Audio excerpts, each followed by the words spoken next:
moi c'est Jérémy Baconin, JBendiag, diagnostiqueur immobilier. Je suis basé à Saint-Jean-de-Bournay. Pour les particuliers, je vais faire toute la partie Nord-Isère et pour les professionnels, je fais du Rhône-Alpes. 3 mots, oui, je dirais amiante, DPE, diagnostic. C'est assez varié, donc que ce soit pour les particuliers ou pour les professionnels, c'est vraiment très différent. Du coup, quand je fais de l'amiante, c'est vraiment très très différent parce qu'on va sur des chantiers souvent en mauvais état et ça permet de voir des structures qu'on n'a pas l'habitude de voir tous les jours, donc c'est intéressant. Donc, ce que j'aime beaucoup, c'est aller chercher justement l'amiante où les gens ne sont pas encore allés la chercher. C'est un peu comme si j'étais chercheur d'or, mais chercheur d'amiante.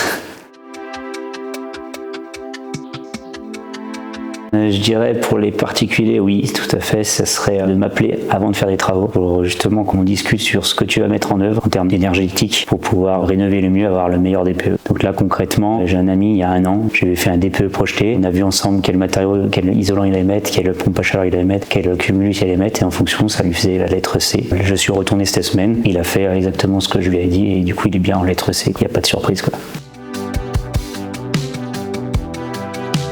Déjà professionnalisme parce que tout ce qui est formation, en fait, nous on est formés perpétuellement. Le mois dernier, j'ai repassé encore mon audit énergétique parce que les réglementations changent. À chaque fois que la réglementation change, on est obligé de se reformer, on est de nouveau recertifié. Après, une certaine réactivité. Je suis tout seul, je suis à mon compte et moi j'aime bouger, donc s'il faut aller à droite à gauche, il n'y a pas de souci. Et sur la partie pédagogie, c'est vrai que je prends tout le temps après les rendez-vous pour expliquer ce que j'ai fait, comment je l'ai fait, quel résultat on arrive et pourquoi on arrive à ce résultat, pour que les gens vraiment ils arrivent à comprendre ce que j'ai écrit et ce que j'ai fait et à quoi ça sert. C'est réglementaire, mais c'est aussi une utilité de santé et de confort pour les gens qui achètent et qui louent.